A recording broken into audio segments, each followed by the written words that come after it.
5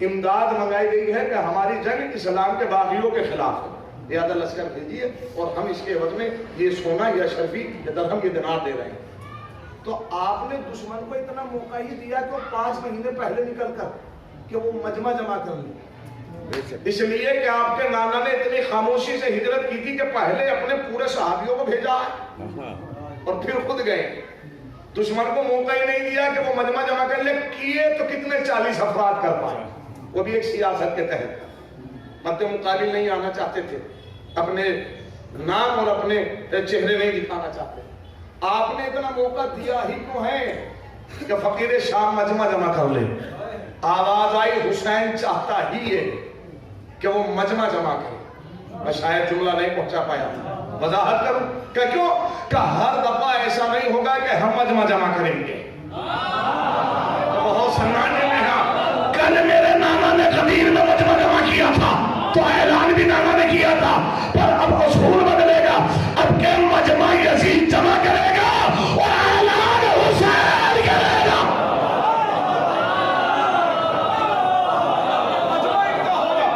اور اعلان ہمارا ہوگا۔ مکے پہنچے، اب 3 مہینے مکے میں رہے، یزید بھی جانتا ہے کہ حسین مکے میں، تو ان 3 مہینوں میں قتل کیوں نہیں کرا ہے؟ دوران حج، وجہ سازش دشمنوں کی، دوران حج کا قتل کا منصوبہ اس لیے بنایا کہ جب حسین حج کے دوران مارے جائیں گے تو حسین کے چاہنے والے حسین کے غم میں مبتلا ہو جائیں گے، امامت بھی ختم ہو جائے گی اور حج بھی رک جائے گا، ایک ہی بار سے دونوں کام ہو جائیں گے۔ لیکن امام فرما رہے ہیں میں اپنے حج کو عمرے سے بدل رہا ہوں۔ حضور شریعت میں حج کا عزم اور وقار بہت بڑا بمقابل عمرہ، ثواب اور وجوب جو ہے وہ حج کا، تو امام ایک قدم پیچھے ہٹے، بڑھایا نہیں ہے قدم، پیچھے ہٹے، کیوں؟ تاکہ حج بچ جائے۔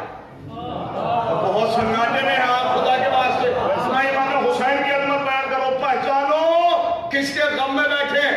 ارے جو پیچھے ہٹ کر حج بچا رہا ہو تو حضور دشمن کو تو ابھی سمجھ جانا چاہیے تھا، ارے جو ایک قدم پیچھے ہٹ کے کعبہ بچا رہا ہو تو جس کے قدم کربلا کی طرف بڑھے ہو تو امام فرما رہے ہیں میں اپنے حج کو عمرے سے بدل رہا ہوں۔ آخری بات ہے حضور، یہی ربط مسائل ہوں گے، محسوس کرنا۔ امام خطاب کر رہے ہیں حاجیوں سے، اور حاجی ہیں کہ طواف میں مصروف، جو ہوتا ہے بہت سارے عابدوں میں کہ جب وہ عبادت کرتے ہیں تو کچھ نہیں دیکھتے، چاہے بہت اہم ہے۔ امام اپنی طرح مخاطب کر رہے ہیں، وہ طواف میں مصروف ہے، جب طواف کے بعد سنیں گے۔ لیکن حضور خاندان بنی ہاشم کی فطرت یہ ہے کہ جب آقا کی بات کو نہیں سنا جاتا تو محافظ کو جلال آتا ہے۔ میں نے بڑے دبے ہوئے لفظوں سے بات کہی تھی، اب پھر کہہ رہا ہوں، جب آقا کی بات کو نہیں سنا جاتا تو محافظ کو جلال آتا ہے۔ یاد کراؤں خاندان کی فطرت، لائیے اپنے ذہن کو دعوت ذوالشیلہ تک۔ جب رسول کی بات کو نہ سنا گیا تو ابو طالب کو جلال آیا، اور جب امام بلا رہے ہیں اور امام کی طرح مخاطب نہیں ہو رہے ہیں تو غازی ابو الفضل عباس کو جلال آیا، اور غازی خانہ کعبہ کی چھت پر گئے، بس بلندی پر، خطبہ نہیں پڑھنا ہے، بس ایک فکرہ پڑھنا، اور وہ گرج اور وہ لہجہ، وہ شجاعتانہ گفتگو، یا ایھا الناس، اے لوگو، تم جس گھر کا طواف کر رہے ہو اس گھر کو زینت ان کے باپ کے قدموں میں بخشی ہے۔ بھئی یہ جملہ قربان نہیں ہونا چاہیے، کسی خطیب کا جملہ نہیں، خطیب کعبہ کا فکرہ ہے۔ میں جملہ سنایا آپ سے اس کی وضاحت چاہتا ہوں، اس گھر کو زینت ان کے بابا کے قدموں نے بخشی ہے۔ کس کی طرف اشارہ ہے؟ امام حسین کی طرف، ان کے بابا کے قدموں نے بخشی ہے۔ اگر اس جملے کے بعد آپ خاموش رہ گئے تو مجھے اس خطابت کا کوئی فائدہ نہیں، اور میرا کانفیڈنس اس فقرے پر، گفتگو اس مرحلے پر آ گئی کہ جہاں ہر ذہن مسائل کا رخ کیے بیٹھا، لیکن میں آل محمد کی ضمانت میں ایک فقرہ کہہ کے جا اور تحفہ دے کے جا۔ غازی کہہ رہے ہیں اس گھر کو زینت ان کے بابا کے قدموں نے بخشی ہے. امام حسین کے بابا کون ہے؟ مولائے کائنات. اور خود غازی کے بابا کون ہے؟ حضور قربان صاحب مجھے امید نہیں تھی یہ جملہ ایسے سنا. عباس کے بابا کون ہے؟ مولائے کائنات. تو یہ کیوں نہیں کہتے میرے بابا کے قدموں میں؟ ارے بھائی میرا ساتھ رہو. یہ کیوں نہیں کہتے میرے بابا کے قدموں میں؟ یہ کیوں کہہ رہے ہیں ان کے بابا کے قدموں میں؟ یعنی عباس نے کعبے کی بلندی پر اپنے خاندان کی تہذیب کا اعلان کیا ہے کہ جب گھر میں بڑے ہو تو چھوٹوں کا کام ہو.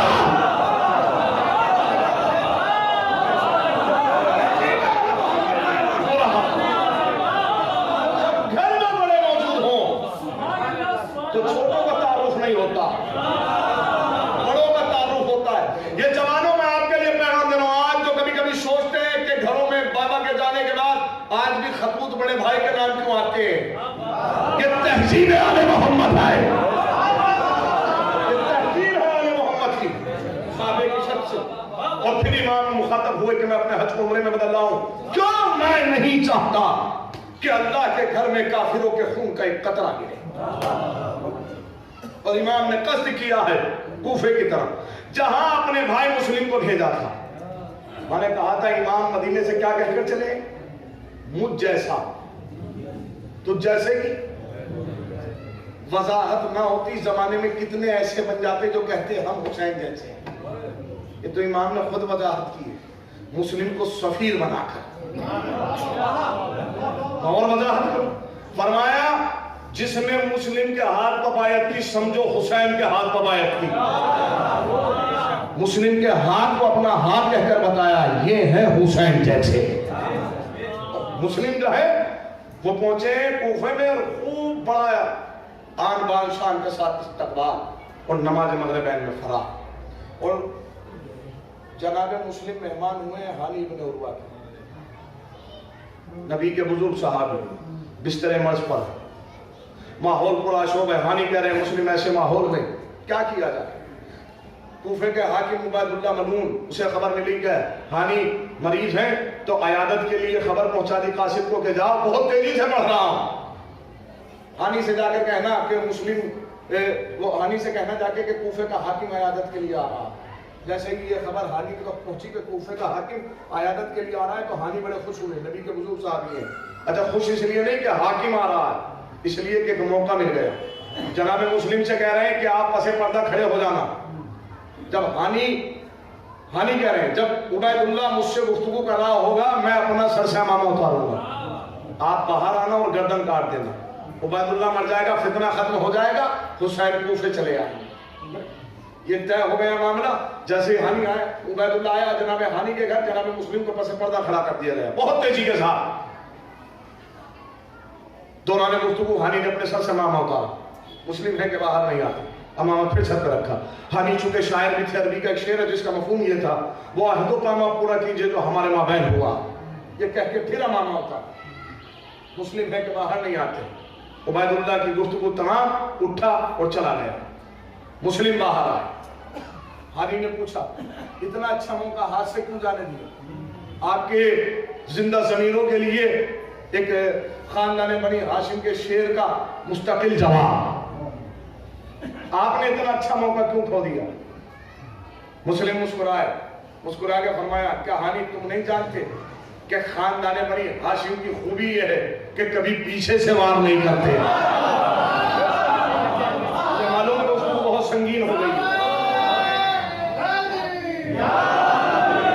آخری فکرہ ہے, بس آخری فکرہ, مجلس تمام ہے, آخری فکرہ, اس سے آگے نہیں. کیا نہیں جانتے کہ خاندان بنی ہاشم کے جوان کبھی پیچھے سے بات؟ اہم وجہ یہ ہے کہ سنو کیوں قتل نہیں کیا, زندہ کیوں جانے دیا؟ تو کیوں کہ عبید اللہ کون؟ کہ کوفے کا حاکم. کس نے بنایا؟ یزید نے. تو کس کا گورنر ہے؟ یزید کا گورنر. کس کا گورنر؟ یزید کا گورنر. پھر اپنے سینے پہ ہاتھ رکھا, میں کون؟ بھائی میں 1.5 منٹ سے زیادہ مسائل نہیں پڑھوں گا، لیکن یہ فطرہ سن لیجیے. آپ کہیں تو 1 منٹ میں مسائل تمام کروں، لیکن یہ فطرہ سن لیجیے. اپنے سینے پہ ہاتھ رکھا. میں کون؟ کا مسلم. کس کا سفیر؟ کا حسین ابن علی کا سفیر. عبید اللہ کس کا گورنر؟ یزید کا. میں کس کا سفیر؟ حسین کا سفیر. اگر میں عبید اللہ کو قتل کر دیتا تو کربلا کی جنگ انتقامی ہو جاتی. نہیں یہ فرزیدی اپنے جملوں کو بدلو. جملہ نہیں پہنچایا کہ کیا مطلب کہ اگر میں قتل کر دیتا تو یزید یہ کہتا حسین تیرے سفیر نے میرے گورنر کو قتل کیا ہے، لہذا بدلہ لیا جائے گا، اور کربلا کی جنگ بدلے کی جنگ ہو جاتی اور حسین کا مقصد ختم ہو جاتا.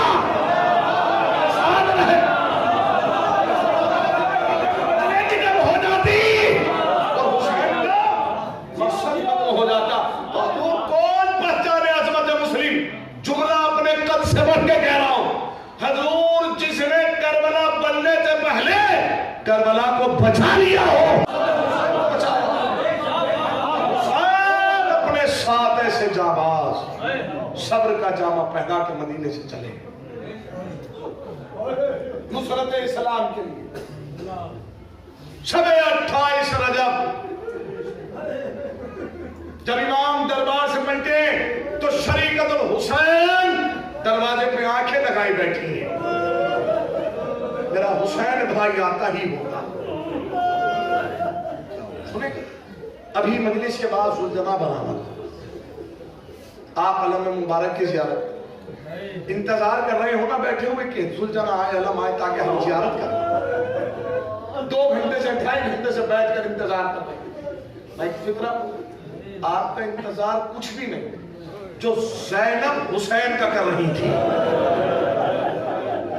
میرا بھائی دربار گیا ہے، اللہ خیر ہو. جوانوں کو ساتھ لے کر گئے ہیں، اللہ خیر ہو. اس وقت بی بی کا تو محسوس ہوا کہ میرا بھائی آئے، حسین آئے. تو آگے بڑھ کر پوچھا بھائی دربار میں کیا ہوا؟ میں بڑا قیامت کا فکرہ پڑھ کے جا رہا ہوں. امام نے یہ نہیں کہا کہ یہ ہوا یہ ہوا یہ ہوا، بس سب سے پہلے ایک جملہ کہا. وہ کیا ہے؟ زینب مدینہ رہنے کے لائق نہ رہا. اس جملے میں کتنا کرب ہے. میں ایک جملہ کروں، اگر میں یہ نفسیاتی جملہ پڑھ سکتا، اپنے وطن کو چھوڑنا کاروبار زندگی سے یا کاروبار زندگی کے لیے وطن کو چھوڑنا اور ہے، اور وطن سے اجڑ جانا اور ہے. اللہ یہ سفر کربلا کا ہے. ہمارے جو جوان اپنے وطن سے کاروبار زندگی کے لیے وطن سے دور ہے، پروردگارہ انہیں وطن کی واپسی نصیب فرما. ماں کی آغوشوں کو آباد، جوانوں کو سلامت ان کے وطن جانا نصیب. اپنے وطن سے نکلنا اور ہے اور اجڑ جانا اور. حسین کا ایک کرب بھرا جو مغمومیت کا سمندر کا فکرہ، بہن مدینہ رہنے کے لائق نہ رہا.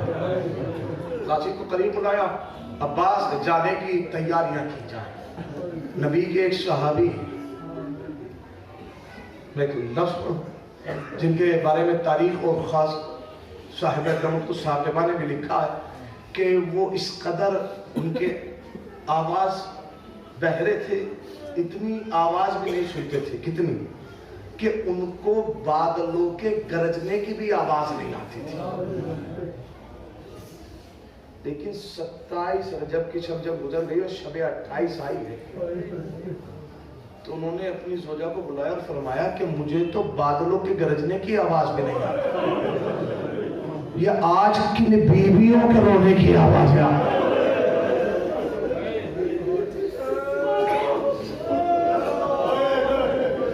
فرمایا نبی کا نبی کا نواسہ وطن چھوڑ رہا.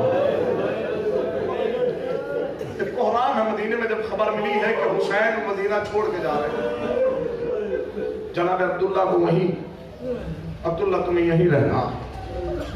یہ بس 2-3 فکرے مجلس تمام. غازی کو قریب بلایا، غازی قریب آؤ اور جانے والوں کی فہرست تمام کرو کہ ہمارے ساتھ سفر پہ کون جائے گا. کاغذ قلم آیا گیا، امام نے فرمایا عباس سب سے پہلے میرا نام لکھو۔ غازی نے قلم اٹھایا، آقا کا نام لکھا۔ عباس اپنا نام لکھو۔ غازی نے بہت اطمینان کے ساتھ اپنا نام لکھا۔ عباس کڑیہ جوان علی اکبر کا نام لکھا۔ عباس سید سجاد کا نام لکھا گیا۔ فرمایا عباس اولو محمد کے نام لکھو۔ محمد کا نام کہ عباس میرے بھائی کی آخری نشانی قاسم کا نام لکھو۔ قاسم کا نام لکھا گیا۔ پھر فرمایا عباس 1 مہینے والے علی اصغر کا نام، 1 مہینے والے علی اصغر کا نام لکھا۔ عباس لکھتے گئے، آقا بولتے گئے۔ میں جملہ بہت حساس بھرا جملہ پڑھنے جا رہا ہوں، روایتی جملہ بہت حساس۔ آقا بولتے گئے ان کا نام لکھو، عباس لکھتے گئے ان کا لکھو، لکھتے گئے ان کا لکھو، لکھتے گئے۔ لیکن جب امام نے کہا عباس زینب کا نام لکھو، اللہ، غازی کے ہاتھوں میں لرزش آ گئی، قلم تھامنے لگا کہ شہزادی کا نام تاریخ لکھ دیا، ہاں عباس زینب کا نام لکھو۔ زینب کا نام لکھا گیا۔ جب بیویوں کا نام لکھے لرزش تھی، لیکن ہاں جب یہ فہرست مکمل ہو گئی اور کڑیہ جوان علی اکبر کو حکم دیا کہ جاؤ محملوں کو تیار کیا جائے، اناریوں کو سجایا جائے، علی کی بیٹیاں وطن چھوڑ کے جا رہی ہیں، سیدزادیاں وطن چھوڑ کے جا رہی ہیں، اور عباس مجھے اس شب کی مہلت دی جائے۔ تاریخ لکھتی ہے بھئی یہ 2 جملے اور مجلس تمام ہو جائے گی۔ حسین سب سے پہلے اپنے نانا کے مزار پر آئے اور ایک فکرہ کہا، نانا حسین کا آخری ثنا۔ آپ نے جب وطن چھوڑا تھا تو آپ کو وطن آنا نصیب ہوا، لیکن نانا حسین وطن سے اجڑ کے جا رہا ہے، حسین کو وطن آنا نصیب نہیں ہوگا۔ حضور وہاں سے رخصت ہوئے تو بھائی حسین، بھائی حسن کی قبر مطہر پر آئے۔ اے بھیا، جس وطن میں ہم نے